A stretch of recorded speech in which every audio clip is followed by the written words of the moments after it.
All right, welcome to some new slides. These are about searching, sorting, and complexity, and let's get right on into them. So the first thing that I want to teach you is how to search for stuff. Okay, usually we have some large data structure, like for example, we have a big long array, and we want to see if something, we want to search to see if something is inside of it, something that we're expecting. Like maybe somewhere in this array we are expecting to see the value 42, we're just not sure where it is, and so we can search to find it. But it doesn't have to be an array. You can totally search through any kind of data structure that has a bunch of stuff. Maybe a linked list that you know a little bit about now. Maybe it's over here and you want to find it. You want to notice that it exists inside of this big amount of data. Okay, so that's what searching is, and let us learn how. How do we search for stuff?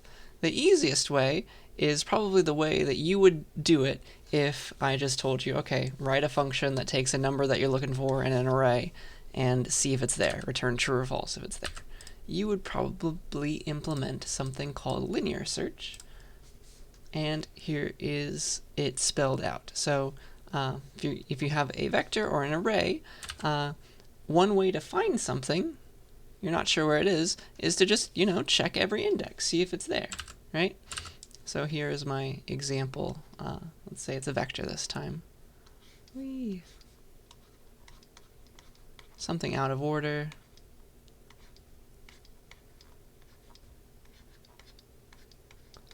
So there's a vector, and then you have some thing that you're searching for, and I will call that val to search for.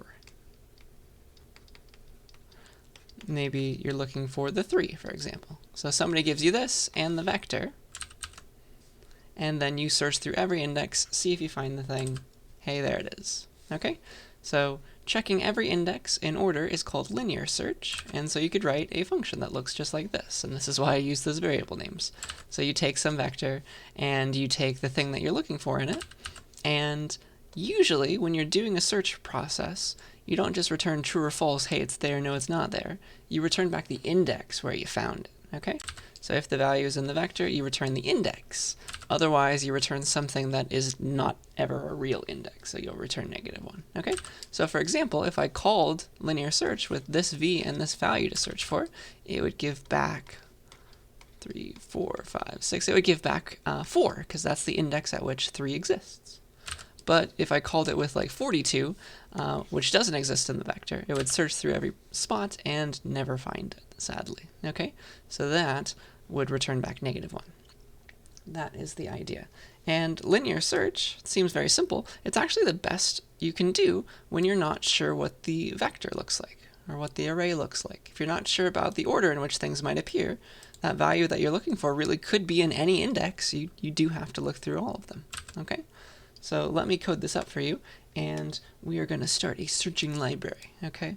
So let's make searching.h. We'll put linear search's declaration in there, and we'll do searching.cpp where we implement it, and then main.cpp where we call it. Okay? So let's do that. I guess let's start with searching.h. Header file guards, can't forget those, and so this is the first thing that will exist in our library. That's the declaration of linear search. And if we're using vectors, we have to tell it about those. And also, we can't use namespace standard in a header file, so we have to say standard vector here. Okay? So that is linear search's declaration. Let's go and implement it now. And so the standard thing to do is to include your header file, because for free that's going to give us a vector. You're allowed in an implementation file to use namespace standard, so we're good there. What else? Well, let's go and implement this. So now, since we're using namespace standard, I technically don't have to say that anymore. Now we're ready to implement our linear search function. So here's how you do it. So linear search is the process of searching in order through a vector.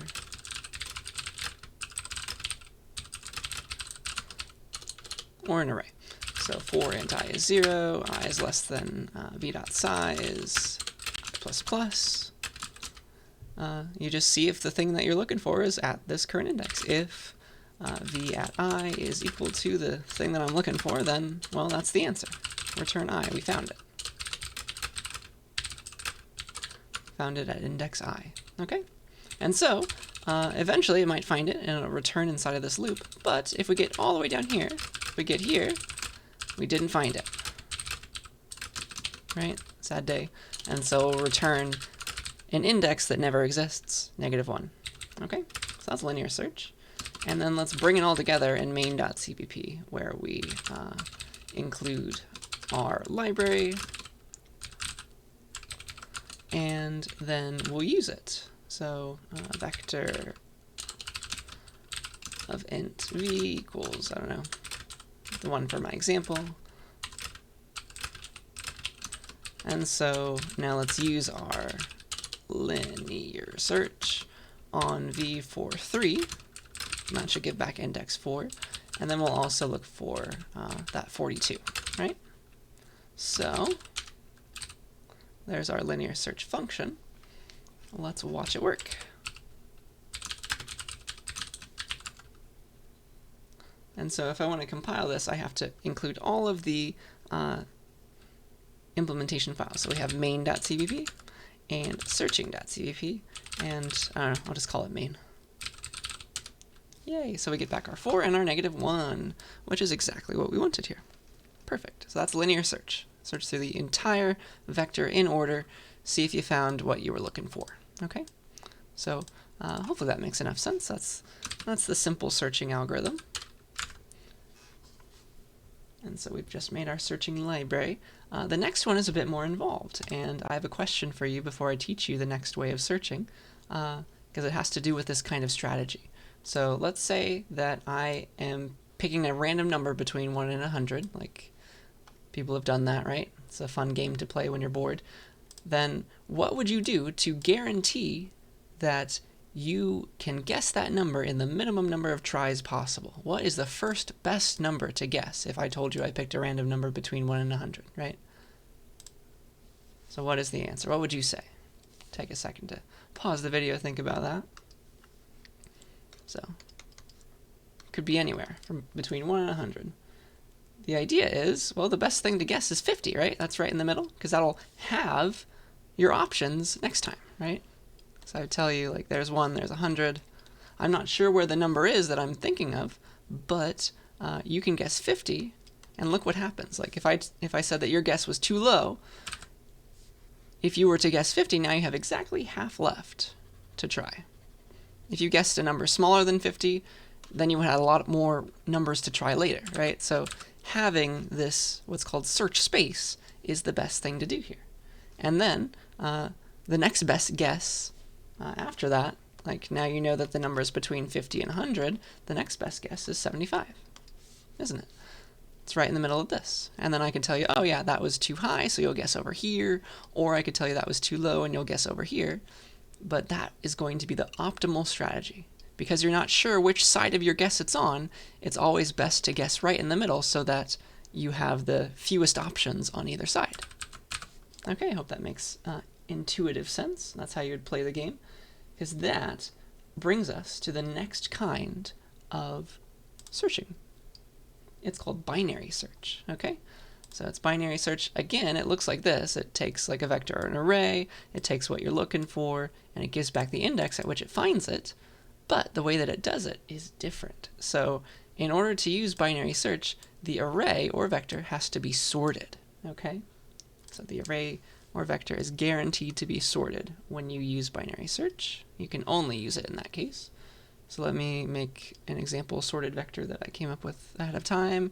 1, 7, 33, 42, 55, and 87. So that's a sorted array. And notice, like, that tells you a lot about where things are in the vector. If you peek into it, like you go in here and you look at index 1, you see a 7, you know that everything over here is smaller than 7, and everything over here is greater than 7, or equal to, I guess. Does that make sense? The second you inspect the array, you know exactly where some things might be. And that gives you some very strong guarantees about where you might find something, right? And so what you do is if you're looking for something, you play that guess the number game little strategy, don't you? So let's say that we're looking for val2 search for. Let's say that's 33 again. The idea is to always check in the middle first, because then you inspect like whatever is in the middle, and that will let you cut off the side of the array that you think this thing you're looking for is on. Okay? And sorry, I meant to search for 33. That actually exists. So always check in the middle, and then you cut off half of your search space, we say, every time you make a guess. So what's the middle of this vector? 1, 2, 3, 4, 5. So it looks like it's size 6. Or you just take the average 0 plus 5 over 2. What's the middle index? That looks to be like it is index 2. But just for fun, let's say that the middle index we pick first is like 3. It was 6 over 2. Okay? So by looking here, by noticing 42 and comparing that to what we're looking for, we immediately know that the thing that we're looking for must be on this side of the 42, right? It can only be, if 33 is anywhere in this vector, it's between here and here. Does that make sense? We just cut off half of the array, or the vector. That's called our search space. And now we can look in the middle of this smaller array, or vector. And then we'll see like the 7, we'll check this one, we'll be like, oh, okay, 7 compares with 33, we need to guess higher. We need to guess in the upper part of that search space. So then we've narrowed it down. Like if 33 is anywhere, it's between here and here. And the next time we check in the middle of this size 1 search space, we find it. Okay? That's the strategy. And I'll code that up for you. So that is the way that it works. So always check in the middle. You can cut off half of your search space every time you do it. Okay? So let me show you the way to implement this now, because that's binary search in a nutshell. You always start in the middle, and then you compare, and then you cut off half the array, and you search in the middle of that, and so on and so forth. Okay? So your search space halves every time you make a guess. And here's how you implement it. Let's say, I don't know, can I keep this? I'll try. Oops. Let's try to paste it here. And let me clean it up. Good enough. So there's my vector. And let's say like the value that we're looking for this time is, I don't know, let's say it's 55. Okay? Which is again there. We'll find it. Let's see how we might find it. Okay?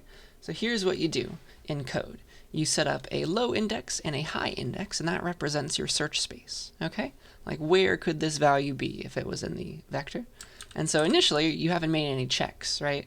You need to be very careful and say that, okay, at the very beginning, I need to be able to check the entire vector. I'm not sure where it might be, but it's between index 0 and index 5 if it's there, right? So that's your low index and high index at the beginning. Your low is 0, like it could be there, or it could be up here as well. That's my search space. It's the whole vector. Okay? So initially we want to search the whole vector because we're not sure where it might be. And then repeatedly, there's a loop involved. Then what you do, once you've set up these ranges, that's your search space. Then for whatever your search space currently is, check in the middle of it. That's your midpoint. Okay? That's your element between low and high. That is our first guess. So our first guess of where val might be is right in the middle. It's low plus high over 2. So it's 0 plus 5 over 2, which using integer division is going to be 2. Okay? So this will be our mid, our middle point. Okay? That's the next thing that we check. That's called mid. And then we see, okay, 33.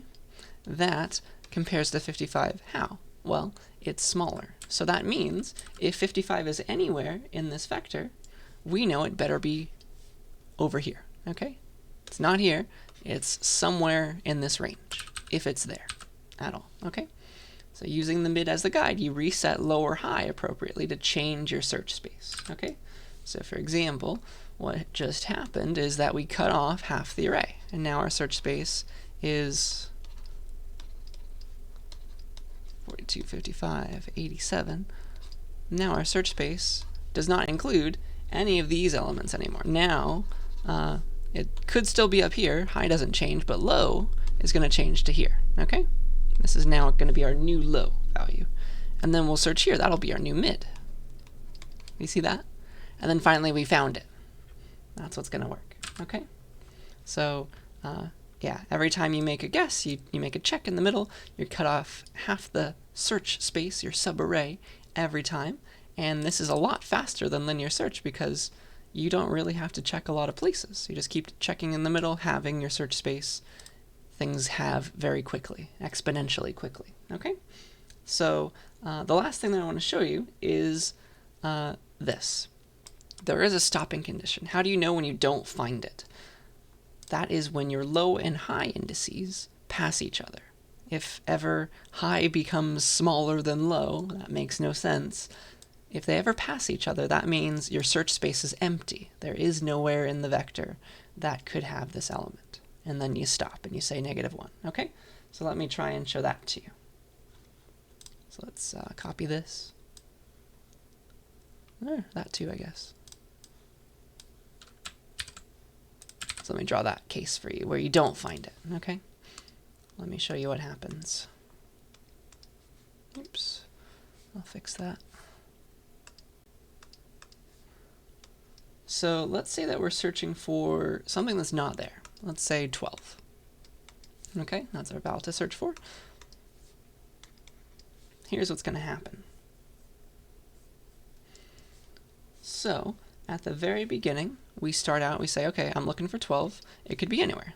Low and high indices reflect that. It could be anywhere in the array. Okay, and then we pick our mid. We go in low plus high over 2, that's 2. We check here first. That's our mid. Okay? That's what happens. And then we notice that, like, okay, we're looking for something smaller. That means that if we find the thing, it better be either here or here. Does that make sense? So low stays the same and high changes. High is going to go to right there. Okay? So let me try and draw that for you. That's going to be, I guess, let's call that high 2. This is the new value of high. This is the same value of low right now. So this is our new subarray that we need to search through for 12. We're not going to find it, remember. So where is our mid? That's 0 plus 1 over 2. That is index 0. Okay, so that's our next mid that we search through. Mid 2. And so we look here and we see 1. It's like, oh no, that's too small. So if 12 were here at all, it better be bigger than this. Okay, or we better be looking through here to here, right? Because this is our high right now. If it exists anywhere, it's right here. It's only index 1. Okay, so it looks like our low 2, I guess. Our low and our high are the same index right now. If 12 is anywhere, given what we've noticed, it better be in index 1. Okay, so that'll be our new mid. Call it mid 3. And, oh man, the thing that we saw, the 7, that is smaller than what we're looking for, which means that if it's anywhere, it better be to the right, right? So we need to change our low index, okay? It's like, oh no, it better be up here somewhere. So that's going to involve us changing our low index to index 2, but our high index stays the same at index 1. And now low has passed high. Do you see that? That's no fun. Okay, this will make even more sense when I implement it, but just changing low and high, we have now noticed that, okay, if 12 exists anywhere, it better be between index 2 to index 1 in order, which that doesn't make any sense at all. So that's an empty search space. It's impossible. 12 is not there. Okay, that's -1. So I hope that makes a little bit of sense. Please yell at me. Read the book about this. There's some good animations. But let me code this up for you now that I've taken enough time to demonstrate it. So let's go to searching.h, because it's almost exactly the same, right? It's binary search instead of linear search. The declaration is essentially the same. It takes the same stuff, returns the same thing. It just needs a sorted vector. Okay. Technically don't need that anymore, and here's what you do. So start out low and high.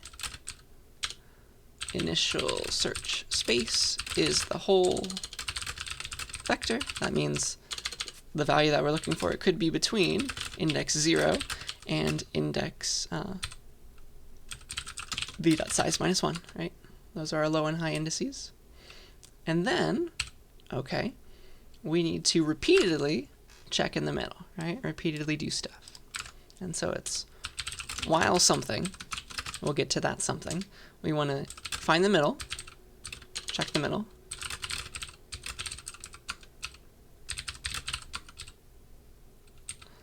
or I guess compare it to val to search for. So where's the mid index? It is low plus high over 2. Compare it to val to search for. And so if, we want to compare the value at that index to val to search for. So if v at mid is less than val to search for, that means our guess of where it was is too small, right? The thing that we're looking for is bigger than the midpoint, okay?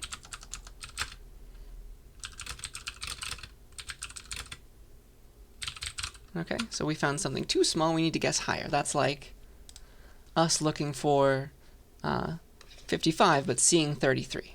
Okay, that means we need to guess higher. That means our low needs to change. Okay?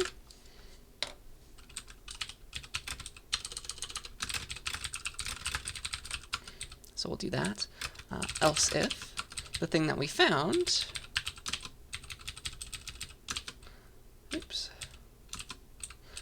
if the thing that we found is bigger than the value we're looking for, that means the thing in the middle was too large. We need to guess lower.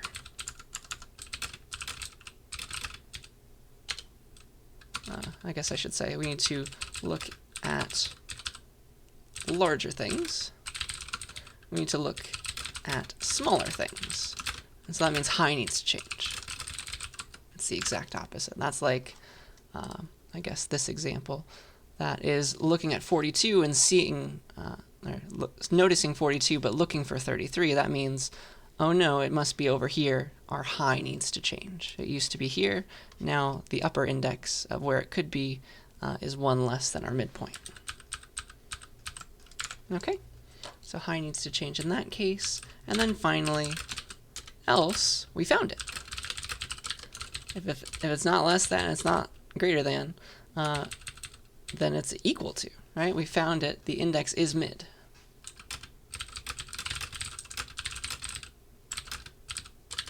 Okay.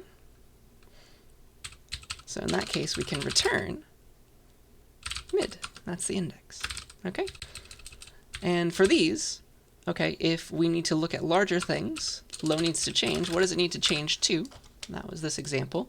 So if mid is 2, but we need to look over here, that means the next possible place where it might exist is index 3. So our low needs to change to mid plus 1. Okay, and that's the next index where it could exist. Oops. And then for this one, if high needs to change, we need to look at smaller things. That was this example. If our mid was 3, and we need to look over here, that means the high index can be at most 2. So it better be mid minus 1. Okay? So high equals mid minus 1. That's the next place to look. Okay? And we want to keep doing this and eventually seeing if we find it, as long as our search space is normal looking. Okay?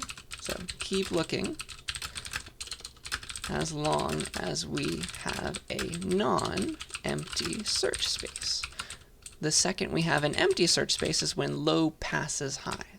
So while low is strictly less than or equal to high, keep doing this stuff, okay? The second that is false, that means low and high have passed each other. That means the search space is empty and we didn't find what we were looking for. That's this example, okay? In that case, -1.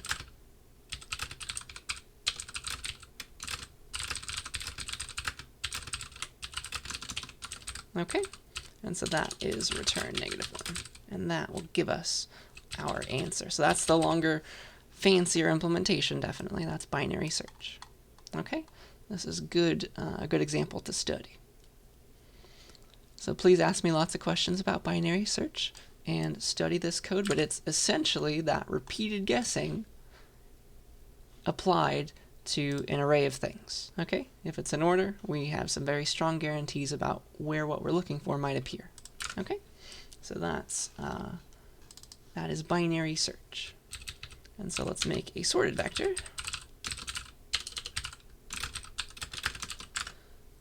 One, 7, 33, 42, 55, 87, and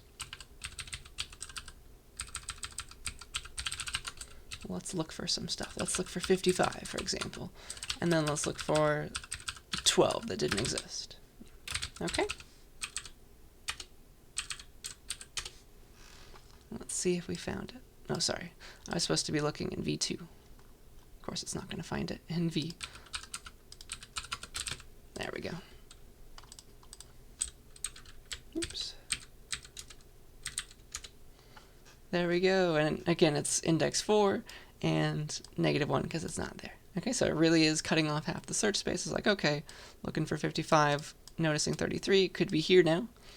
Okay, where's the middle of that? Right here. Hey, we found it. And so that is going to eventually hit this case, and then finally this case. We found it in the middle. All right, so that is binary search, and let's keep on trucking now. So this process is not like it works for guess the number games, it works for looking for stuff in an array. It's a very general process, this idea of guessing in the middle of something, of your search space. Okay, you can actually use binary search, the strategy, this idea, to find the square root of a number. Okay, so I'll teach you the exact way to do it on the next slide, but I want you to try it on your own. Think about it. So pretend we are searching. Okay, we're searching for the square root of 49. We're not sure what it is, and we can make a guess though. Okay, let's make a guess that the square root of 49 is 5. Okay, it's obviously incorrect, but how can you tell if your guess of 5 was too high or too low, right? How do you know that? So you have square root of 49. Is it equal to 5? Like, how close is it? Does that make sense? So how can you notice that this guess was the wrong guess? The real square root is 7, right? How can we tell that this guess was too small? Did you come up with the answer? So here's the trick. We can't calculate the square root. That's what we're trying to make a guess about. But something that we can do is multiply numbers by themselves. That's very easy for us to do. So how about we just square this equation? Because that will give us the answer of, okay, check if 49 is equal to 5 squared. Check that, question mark. Is that equal to 25? Okay, and that's a much easier thing to look at and calculate. And then we notice that the value is too small. 5 squared is too small. It's not 49, right? If it were the square root, it would have been exactly 49. But it's only 25. So our conclusion is that our guess was... Conclusion, that was too low. Guess higher. And so maybe we'll try 6 next.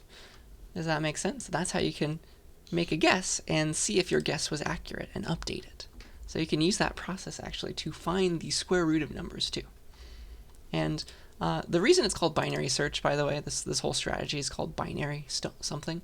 It's that you have 2 options, right? You can either guess lower or guess higher. That's the idea. You're always cutting things in half. Binary means 2, right? That's the idea. So you're actually going to be coding this up in a future lab. I'm not going to release it this week, I don't think, but soon you're going to calculate the square root of a number by making a bunch of guesses. So you're going to implement this function in a future lab. You're going to get a number that you want to find the square root of, and you're going to calculate it and give it back with a high degree of precision. Okay? And so here's how you do it by repeated guessing. You can compute square roots by repeated guessing. Let me show this to you. So let's say that we want to calculate, I don't know, the square root of 2. And so here's the graph of the square root function. Maybe I should make it a little bit smaller. Here's the graph of the square root function. It looks something like this, right? Whee! And so here's 0 on both axes. The square root of 1 is 1, right? So that's kind of like this. Square root of 1 really is 1. And then the square root of 2, it's definitely not 2, right? It's something like this. This is a bad drawing, I guess. Sorry. But the square root of 2 is not like 2. That's way up here or something. It's a little bit less than 1.5, right? Here's 1.5. It's 1.4 something-ish. That's the real square root, right? That's what it should be. So here is how you can use our binary search kind of algorithm to calculate the square root of a number. So here's how you do it. So initially, let me go to green, I guess. You make a guess for your square root. You say, all right, what's the range in which the square root of 2 could possibly be? Okay. The lowest value that the square root could be is going to be 0, right? That's the smallest number. You can't take the square root of negative numbers. Then the biggest value that the square root could be is, it's actually the max of 1 in x. Max of 1 and the value that you're looking for. So it's going to be 2, okay? I'll maybe explain this a bit more when I talk about your lab. But that is going to be the proper way. So you know that wherever the square root is, it's the square root of 2 is, it's either between 0 and 2 itself, right? It's really in between. So that's your search space. That's your starting search space. I hope that makes sense. That's really cool. And we can find the square root based on this idea of guessing in the middle and checking with regards to our search space. So here's what you do. You repeatedly check in the middle and see if that's close enough, right?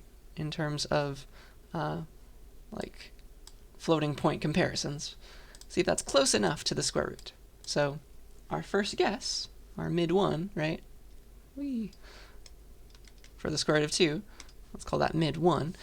That is, okay, we think that 1 is the square root of 2. And you can check that by squaring it. 1 squared is 1. That's strictly smaller than square root of 2 squared, which is 2.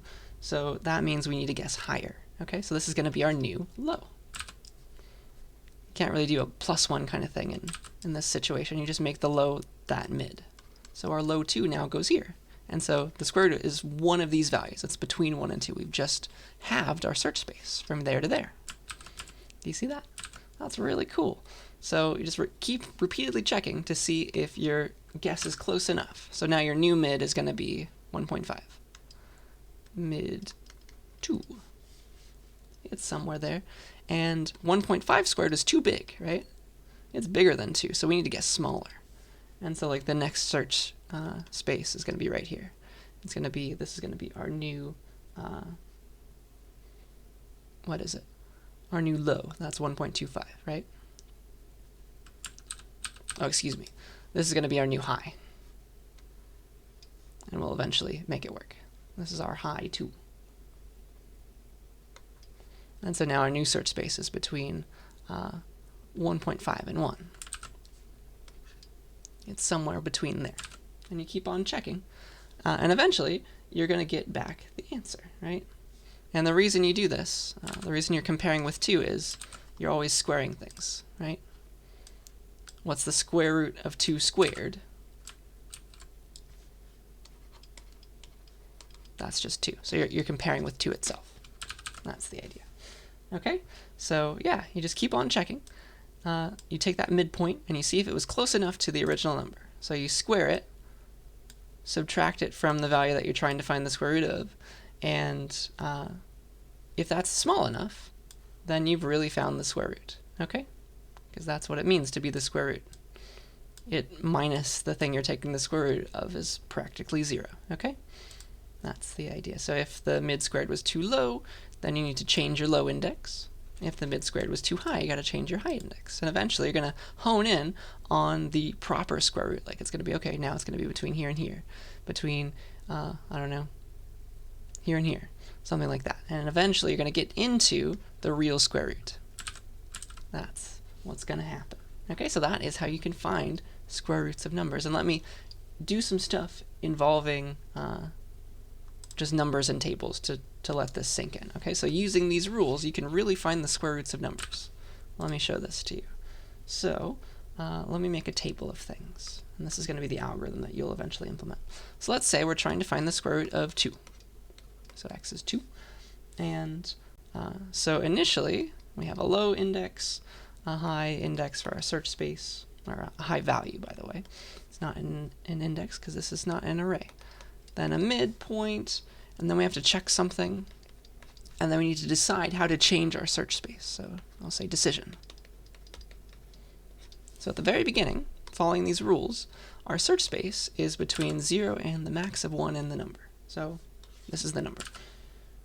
So the square root of 2, I don't know where it is, but it's between 0 and 2. Yeah?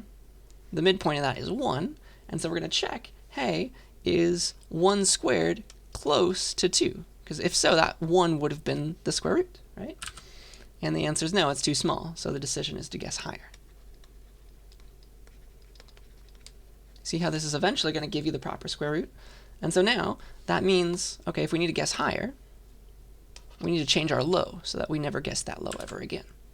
So that means our low becomes the new mid, or our new low becomes the old mid. That's how I should say it.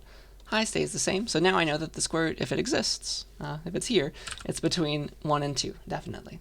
All right, and then the mid of that is 1.5. We square it, 1.5 squared. Hey, is that practically 2? How does that compare?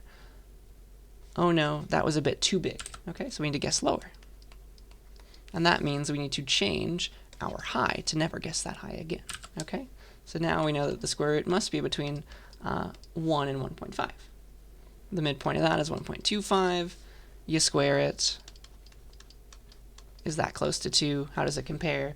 That's a little too small because the square root of 2 is like 1.41 something, right? So we need to guess higher. So only with a bunch of multiplications do we eventually find the actual square root, right? And so guessing higher means, okay, the low is now 1.25, the high is still 1.5, and we're getting closer and closer to the real square root. We know it's there. Okay, it's going to be between this range now. And that range is going to get very small very quickly. And eventually, we'll get close enough. And here's one way of checking for close enough. Like the value is between, like, it's almost it. It's 0.0001 away from it, for example. That will eventually give us our answer to a few decimal places of precision. And this is one valid way to calculate the square root of a number using just some if statements, a loop, and multiplication. Isn't that really cool? So yeah, this idea of binary search is very powerful. This idea of guessing for something and having a search space. Very powerful thing. Okay? So ask me lots of questions about this. This is not the easiest topic, I think you've realized by now, but with enough examples and reading about it, it will make sense. Okay? So that's binary search and some stuff that you can do with it. Let's check our time. The last topic that I want to talk about today has nothing to do with searching, so it'll be a nice little breath of fresh air before we go. It's called Makefiles. This is going to make your life so much easier when you're compiling big libraries. So you got all these files, all these implementation files, all these header files. It's kind of a pain to remember to be like, oh, I got to make this big long call to G++ to compile everything. There's a lot going on there. So let me make this easier for you. Here's how you do it. So first, let's remember what it means to compile things and also to link things. I haven't really told you too much about that before. Let's go in more depth so I can tell you what's going on and how to make it better. So remember that a compiler, that's our G++, right? It takes actually a single program, so a single C++ file, just one .cpp file, and it translates it to ones and zeros, machine code we say, something that the CPU can understand. So we either call that machine code or object code, and it takes a single file at a time and it compiles it. So we're going to give, for example, searching.cpp to G++. We're also going to give main.cpp to G++, and it's going to compile them separately. It takes single C++ files at a time, okay? That's what we give to the compiler. All right? So that's what happens. So we take those, we give them to the compiler, and it gives us object code or machine code for that one single file. Okay? Then, if we want to make something that we can actually run on our computer, we have to bring together all those different places where we implemented things, because the final code needs all of them, right? Plus maybe some pre-compiled stuff for our libraries, like IOStream. If we want to use cout, we need that compiled too. And maybe it's already been compiled for us by the people who made the compiler. And we need to bring that together, like we need to link them all together so that they know about each other. And that's what the job of the linker does. Okay? So it takes the pre-compiled version of IOStream, as well as the compiled stuff for like searching.cpp and main.cpp. We give them all to the linker, and we gave both of those to the compiler. Okay, and then it's going to give us finally something that we can run. That's our ./main, right? That's our main file. And so yeah, a linker combines programs together so they can share all the stuff that they have implemented. So I made some, in searching.cpp, I made some searching functions, and main.cpp, I used the searching functions, as well as cout. So I need to bring all that stuff together in one final file that I can run, okay? And then a lot of that code comes from libraries. Those are all the stuff that we've had implemented for us by the nice people who made G++. And then finally, after all that, after compilation, which takes a single C++ file, makes object code, and linking, which takes your object code, brings it together into a final executable program, you finally have something that you can run. Okay, you have machine code that you can run that will give you an answer. Okay, so that's what's going on. And let me show you a downside to what we've been doing. Like, here's how we've compiled things. You got to give them all at once. So it's got to separately compile main.cpp and searching.cpp every time we change something. That's kind of silly. Because what if I just changed searching.cpp and not main.cpp, or vice versa? That means it's going to recompile everything. That's very silly. So say I had x.cpp and y.cpp and z.cpp, and I had them, like I compiled them, and oh man, I only make a change to, like, here's how I compiled them all together. Maybe I only make a change since last time I compiled this to like x.cpp. That's the new thing. That's unfortunate, because when I use this line, it's going to recompile all three of those files, even though y and z didn't change. You see that? That's kind of silly. And I think you can imagine how bad this gets when you have a ton of files, okay? When you have a ton of files, think on the terms of thousands and millions, because that's what happens in real life. So this has got to be definitely compiled into object code, and .o is the standard extension for that. So that's your ones and zeros for x. This gets also compiled into y.o. This gets compiled into z.o.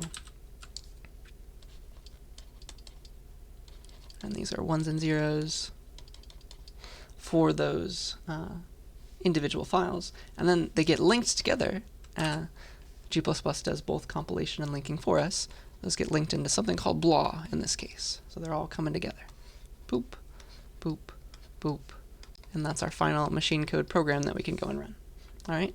So the issue was, since last time I only changed x.cpp, but this line is forcing me to recompile y and z as well, even though they didn't change. It's remaking y.o and z.o, which is kind of useless, right? That's extra work that we didn't need to do. So do you have to? Do you have to recompile them all if you change just one file? Well, I wouldn't have this slide and wouldn't be telling you about this if that was the only thing that you can do, okay? That's too inefficient. You don't have to do that. You can use those object files as an intermediate stage of compilation. Okay, there's a way to go from a single CPP file, just one, to object code, your x.o, right? That's your machine code for just that one file. So this is all you have to remember. Keep everything the same. You give a -c. That stands for just compile. Compile only, please. Don't link. Compile only. Okay? That'll make x.o, and you can do the same thing to make y.o and z.o separately, 3 different calls to G++. And then, when you just change x, you only have to rerun this. And so it's a lot faster than having to do this all over and over again for y and z when they didn't change. Okay? So x.o, it's that compiled machine code form of just x.cpp. Object code for just x.cpp. Okay? And so that'll make these files, these .o files, and you'll actually have them now. And then, if you want to link them all together, you just give the object files, give the .o files, and then you combine them into your final executable. Again, G++ is doing it all for us. It's just when you don't say -c, it's going to link. Okay, so here you give the object files, you give -o, and it's like, all right, I need to link these all together. That's what's happening. Okay, and that will finally take x.o and y.o and z.o and bring them together and call it exec file name, apparently.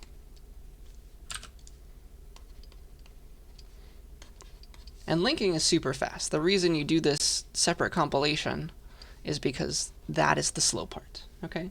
It's very fast to just link them all together at the end. That always needs to happen. Okay? So that is how you compile separately into object files with a -c and then link at the very end.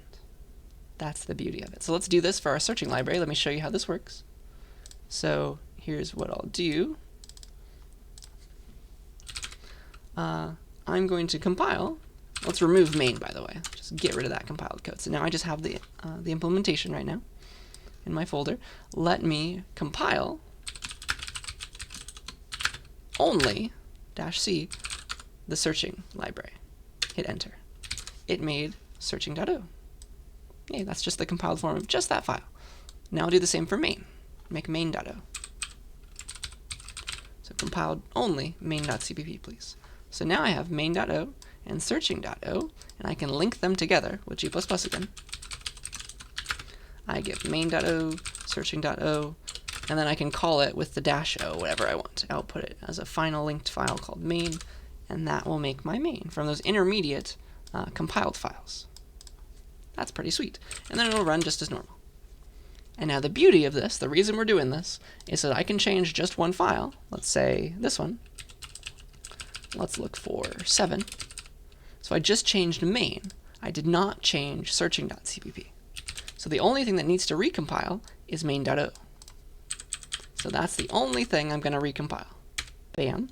That made a new main.o. Now I'll link them together as normal. Main.o, searching.o. With the old searching.o. Don't have to touch it, recompile it ever again.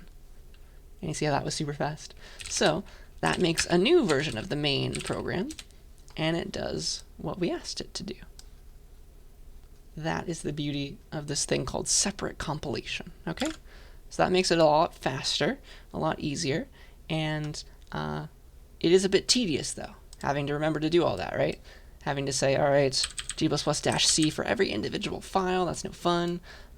There is a way to automate all of this to make our lives super easy, and that is this thing called Makefiles. Okay, so let me check my time. Yeah, in the last few minutes, let me talk about Makefiles, and then we'll make our own next time.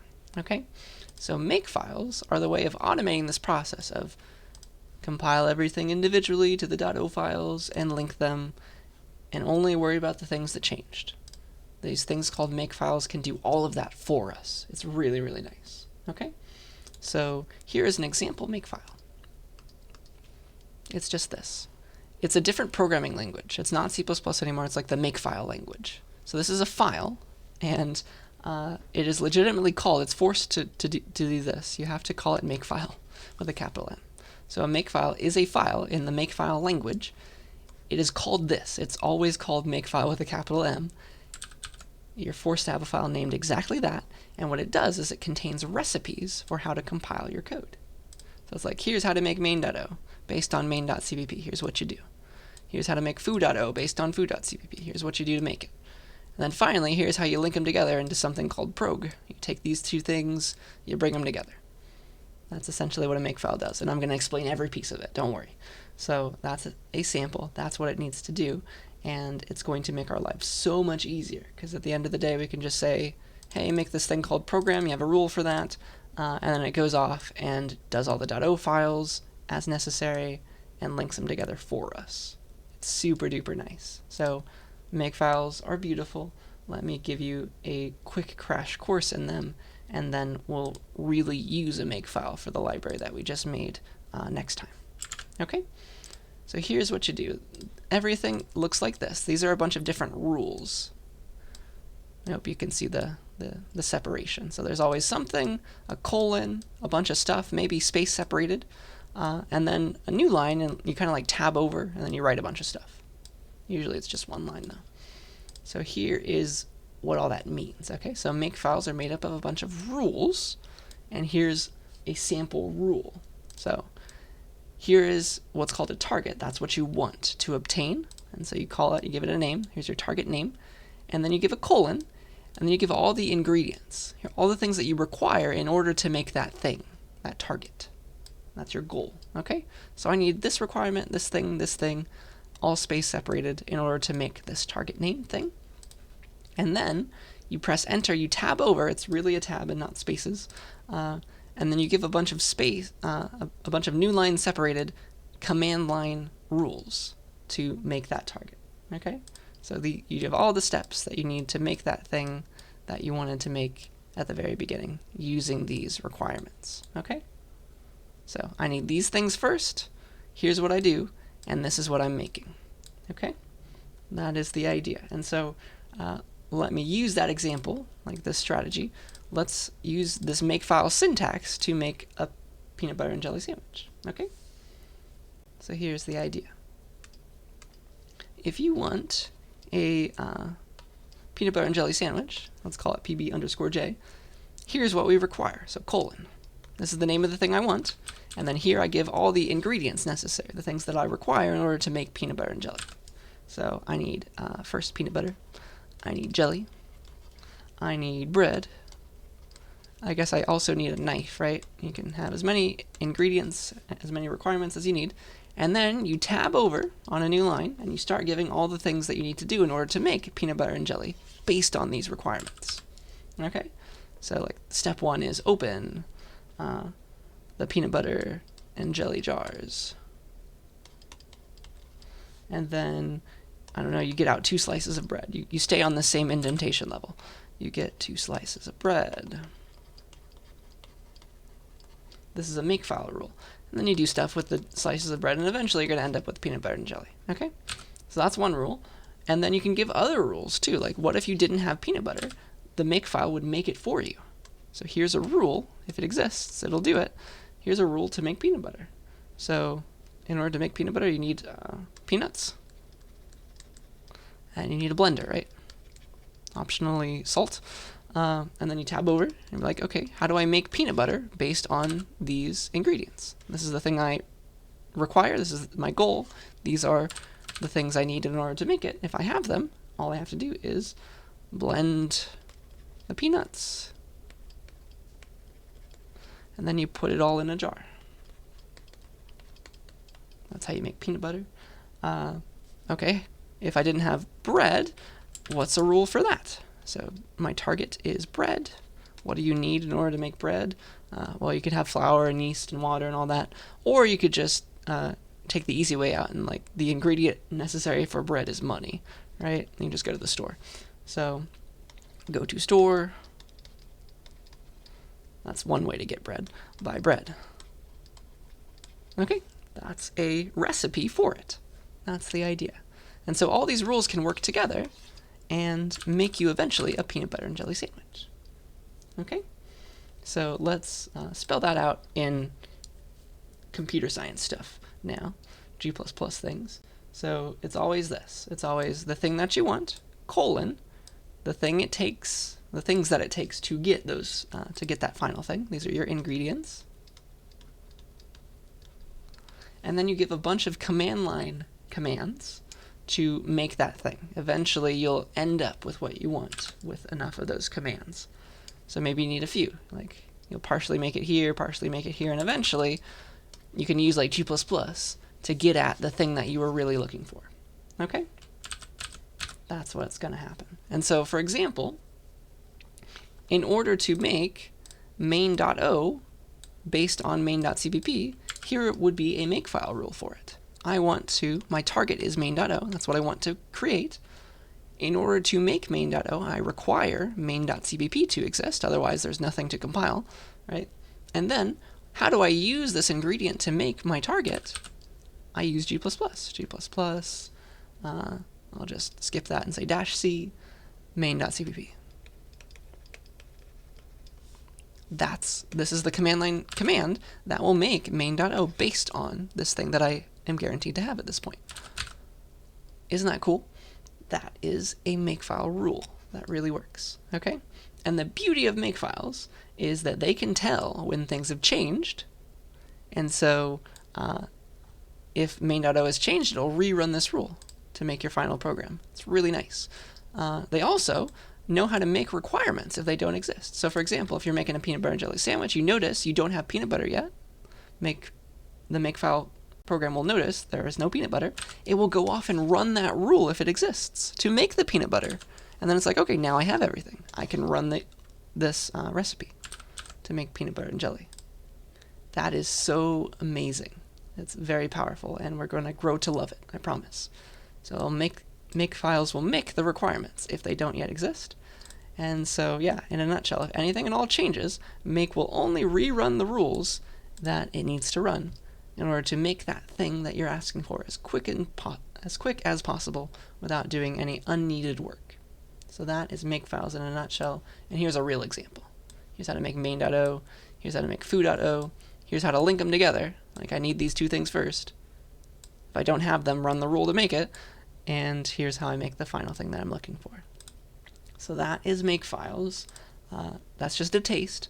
Next time, in next week's lectures, we're going to make a makefile for our searching library that we made this time, and I'll show you how cool it is. Okay?